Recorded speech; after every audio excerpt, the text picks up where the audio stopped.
John's World, known as an amazing place for kids and grown-ups alike, isn't as innocent as people make it out to be.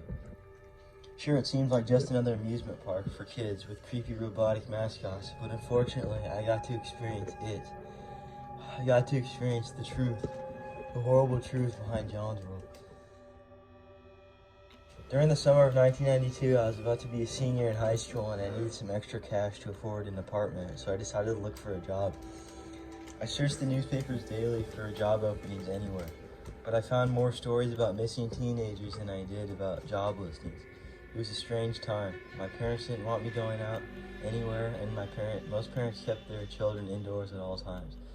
It was the 6th missing teenager that month. It was in the paper, on the news, it was everywhere. They all seemed to be either 16 or 17 years old. I came from a small town in Washington, but these disappearances brought a lot of attention to our town. However, these reports didn't stop me from going out to look for a job. I lived about 30 minutes away from John's World. I was applying to some stores near it when I noticed that John's World had a help wanted sign in the front, so I went inside to apply. I asked the employee standing by the entrance for a job application, and without responding, he called for the owner. About 5 minutes later, a man probably in his late 40s walked to me and greeted me. It was the owner and creator of John's World, named John. He immediately asked when I could start. He didn't even interview or talk with me, he just basically offered me the job right away. This shocked me because I had never even heard of a job that didn't require some kind of interview. I told him I could start work immediately. The man told me to come back the next day to be trained and to receive the employee uniform. I left the place so excited I didn't even think about how weird it was. I had just gotten a job and now I could save up money before school starts. It wasn't even until I got back home that I started to realize how strange it was that I was spontaneously offered a job with no interview. They basically just hired a complete stranger. How did they know if I was qualified or able to do the job? I imagine they were just really short-staffed at the time and John's World is going through many legal issues, lawsuits, etc. I decided to just be happy that I got the job. That night, I did some research on what I would most likely be doing as my job. I found out that most new employees would either be cleaning up or dressing as a mascot. Oh great, I thought. I really didn't want to have to walk around in that thing. I went back the next day around 4 o'clock. The owner greeted me and gave me a red shirt with a John's World logo. He then proceeded to show me what it was I was be doing, which was cleaning tables, sweeping floors, and cleaning and maintaining the robotic mascots. I was relieved that I didn't mention that I would be dressing in the Nani costume, but I didn't understand what he meant by maintaining the robotic mascots. I asked him what he meant by that, and he explained that sometimes the animatronics get quirky, particularly Nani. He explained that sometimes, even in their idle states, the animatronics get overheated and need to be cooled down or they might break or glitch. So my job was to prevent that by spraying the robots with a bottle containing some kind of liquid, probably water. Somehow that would cool down the animatronics or something. I didn't see how that made sense, but I didn't question it. It seemed easy enough after showing me all this. The owner asked me if I was ready to start working today. I was shocked, but I was anxious to make money, so I told him yes. It was only then that he finally introduced himself as John, even though I already knew who he was. He asked me for my name after I introduced myself. He seemed in a hurry to leave before I stopped him and asked him if he needed my personal information and worker's card since I was only 17. He chuckled and responded, "Don't worry about that, bud. This job is off the books." I asked him what I said I should be doing and when my shift ended. He told me to clean tables for now and to leave when instructed. After this, he stormed out of the amusement park without even saying goodbye or good luck. I stood there feeling awkward and extremely confused. What kind of job was this? Leave when instructed? How long were they going to keep me in here? And they didn't need any of my information? I got started cleaning tables and continued to do so for a while. It wasn't so bad. So far, about an hour into my shift, an employee told me to go backstage and clean up the robots before their show. John, the owner, had showed me the primary stage earlier, and cleaning these robots seemed easy. I filled a bucket with soapy water and brought some paper towels over to the robots. They all seemed perfectly clean, just like I expected. Why would they get dirty in the first place? But I figured I should just do it anyway. I started with the character all the way on the right, the one that looks like a motorcycle. I rubbed a damp paper towel around it. Not that it even changed much. It looked just as clean afterwards. I repeated this process until I reached the Nani robot, made to look like John, the owner's dog, which resembles a Samoyed covered in white fur, which was all the way on the left side. This one definitely seemed the most realistic, even to the point where it was really creepy. How could kids find this shit entertaining? I couldn't understand it. Apart from all the other robots, the Nani the dog one actually seemed pretty dirty, particularly around the mouth and snout, so I scrubbed around the robot's mouth with a damp paper towel. It was weird though. This robot was softer than the others. Just as I was finished, the robot turned his head to me and opened his mouth. I jumped back and almost screamed out loud. I walked around the other side of the robot to see if his head would follow me. It didn't. It seemed obvious to me right away that the Nani robot was left on for some reason and not turned off. I didn't really think much of it after that. After another hour of sitting in that room, I had to resume, cleaning up tables and floors while the other staff started leaving. Besides that, it was a pretty easy and boring night. Eventually, an employee came and told me to go home. I think it was almost 9 o'clock when I left. On my way home, I felt kind of happy. I had found such an easy job so quickly. I didn't mind it at all. Most of my shift was spent in that room watching those idle robots. At the end of the night, I fell asleep pretty quickly, but around 3 in the morning, I woke up to the sound of something coming from outside. It was incomprehensible at first, but pretty soon I could make it out to be a very deep growling. We lived on a really quiet road, and hardly ever was there somebody walking past our house. I felt a bit unnerved when I got up to look out my window. I lifted the blinds up and peeked out the window. The street light outside provided enough light to see the side of my property, along with the street and the woods. Across the street, I scanned the woods, looking to find anybody out there, but nobody. Just as I was about to get back in my bed, I noticed something across the street. By the edge of the woods, it was a silhouette of what seemed to be a big man from where he was standing. The light didn't reveal any of his features. All I could see was a black figure facing my window. I pulled down the blind and jumped back into my bed. The next day, I returned to Johnsville to start my shift. When I arrived, the other employees were giving me weird looks and odd stares, like I didn't belong or something. One employee came up to me and told me I would be watching the animatronic mascots all day. I didn't really have a problem with that. I just wondered why they would need someone to sit there for hours. All they were just robots. The first 2 hours of my shift went slow. None of the robots moved or overheated, and I'd already finished quote-unquote cleaning them, if I should even call it that, so I had nothing left to do. I made a note to myself to bring a magazine or something to keep myself entertained the next day. There was no animatronic show that night. I guess that's why the animatronics were just left motionless backstage. Anyway, sitting around these robots for hours with nothing to do gave me some time to observe some things. Like how 2 of the robots sitting down still managed to be the same height as the other robots that were standing up. I found them all to be creepy, but I found the Nani the dog, the robot, to be the creepiest. I've never seen an animatronic that looked so real. It genuinely looked like a giant dog or something. The way it was just sitting there with a creepy smile on its face made me a bit uneasy. Before I could examine it anymore, one of my superiors came behind the stage and told me to take my lunch break. I asked her what the point of my job was and pointed out that I hadn't done anything. Her response was, "Your job is more than meets the eye." What? This beyond confused me. During my half-hour lunch, I got a 50% discount of all food from the place, which was nice.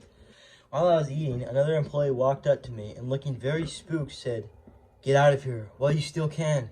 Before I could respond, he ran to the exit for me to never see him again. Wow, there sure are a lot of creeps working here, I thought to myself. But what can you expect when they hire anyone who walks through their doors? When my break was over, well, technically my whole job was a break. I never did anything. But when my lunch break was over, I walked back to the backstage and opened the door to enter. But the Nani robot was facing the door with a big smile on its face. Out of curiosity and shock, I ran up to the robot and shook its arm. It felt so real. The robot started spazzing out. I quickly grabbed a bottle of water in an attempt to fix it. As I sprayed the animatronic with the bottle, it started glitching even more. Ah, shit. Don't tell me I broke it, I thought.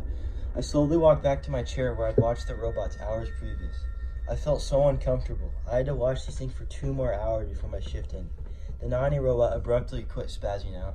I checked my watch repeatedly, anxious for my shift to end.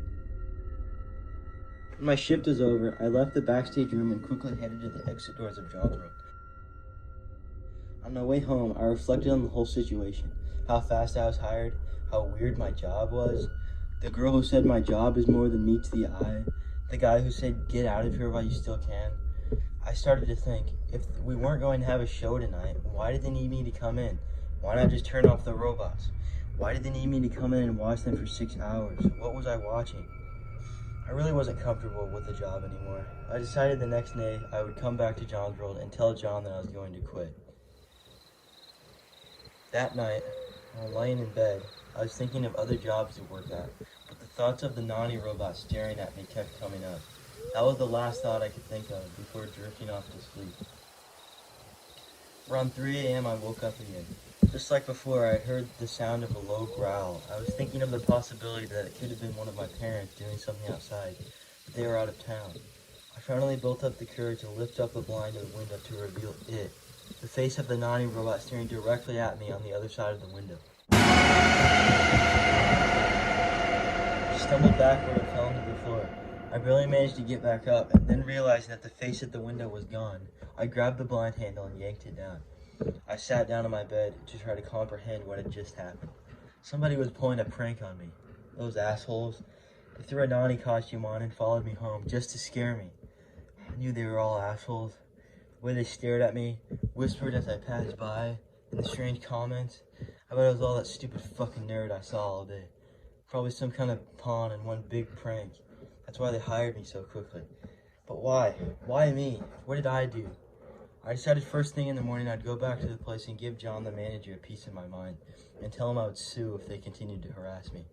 That night, I had trouble falling asleep after that. It was probably hours before I'd actually managed to fall asleep, only to wake up early the next morning. I took a shower, skipped breakfast, and stormed out the front door, walking back to John's World. When I arrived there were 3 cop cars parked outside, along with the crime scene tape covering the entrance to the place. What the hell is going on here? I thought to myself. I asked the police officer what happened, and he told me that one of the animatronic characters had been stolen from the place the previous night. Who the hell would steal one of these things, and how? I thought to myself. It sure didn't seem like a crime scene to me. It just seemed flat out ridiculous. This whole situation, ever since I started at this job, something has been going on. Something's not right with this place. But I did not want to get to the bottom of it. I just wanted to get away from it. I walked back home and looked up John's World on my computer. Conveniently, there was a phone number for the manager. I called the number, but it went straight to voicemail. I left a message stating what was on my mind and hung up. I hoped that would end that, but then I realized, fuck, I still have to get paid. I put myself in a really awkward position now, since I still had to go back to collect my payment. Whatever, I'll do it tomorrow, I told myself. Besides that, the rest of the day went slow and normal. It wasn't until that night I found my dad was working the night shift. My mom was already spending the night with my grandma, who was feeling ill, which meant I had the house to myself. I could have had a few friends over and stuff, but I wasn't in the mood for that. I needed time to myself to reflect on what was up with John's World. Who the hell steals animatronics? I mean, I guess they're worth something, but why go through all that effort? Why not rob a jewelry store or something? Whatever, not my problem anymore. That night, I was ready to call the police if the pranksters returned. I kept the telephone next to my bed, ready to dial 911. I stayed up late watching TV, dreading having to fall asleep. I watched TV until about 2 in the morning before finally trying to fall asleep, but I couldn't. My mind was racing. I rolled around in my bed for a good hour, not even remotely tired. My brain is waiting for the laughing or some sort of knock on the window coming from outside. So much to the point where I started to become paranoid. I started to imagine sounds like some kind of growling noise. I started to imagine seeing things. I thought I could see the silhouette of a figure in the opposite corner of my room. I told myself to just stop being paranoid and just go to sleep. Somehow I did calm myself down a bit, almost enough to finally fall asleep. I was finally relaxed until...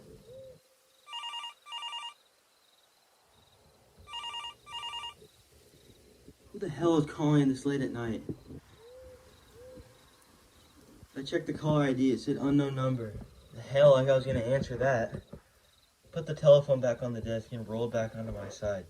I was so close to falling asleep now. Now I was wide awake again.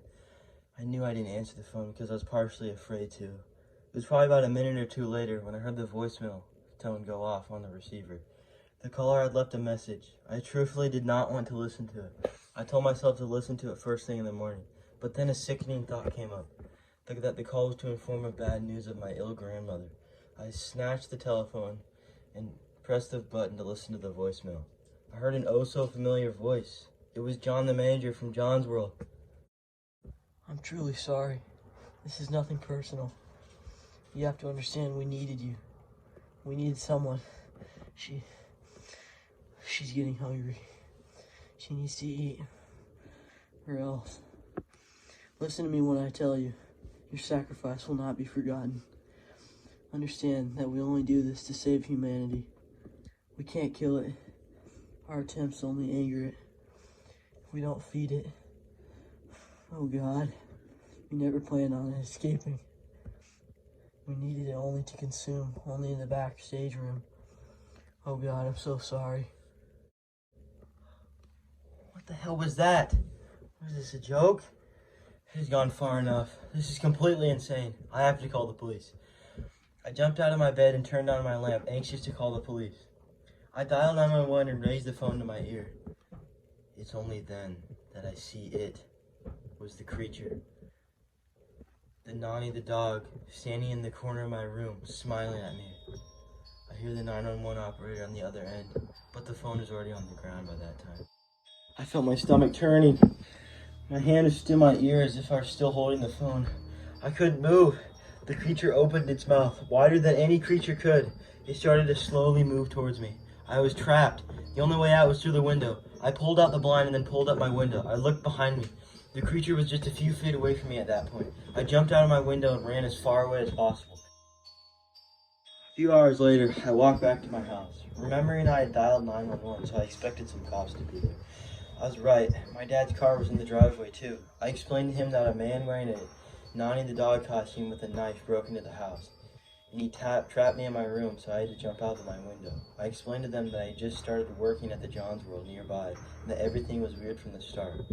They assured me that the place would be investigated, and after a few questions, they were on their way. They did send another patrol car to watch the house for the night. The next day, police were investigating the building and made a gruesome discovery. In the hidden room near the back of the place, the dead corpses of the 5 teenagers were found. All were barely identified, as the teenagers were reported missing in the news. The place was shut down, but nothing was ever heard from John the manager. After that, the creature never returned to my house. I knew something was off with that place from the start. Of course, I had to improvise a bit with my story. I couldn't tell the police that a giant dog was trying to eat me. But what kills me the most is knowing that the creature is still out there somewhere. And every so often I wake up in the night. And just barely, I think I can make out the sound of high-pitched growling coming from the woods. Well, I've never told this story to anyone before. Now you know the horrors that go on in John's World. If you're lucky enough to ever find yourself stuck in one of the future, just remember the animatronic Nani you see on stage may be more than meets the eye. Only around a week after all this took place, John, the owner, was never arrested for what happened, and all evidence that would lead to his arrest had reportedly been lost, leaving me to know the truth, the horrible truth behind John's World. 2 years after this event, John had come back, leading to the grand opening of John's universe.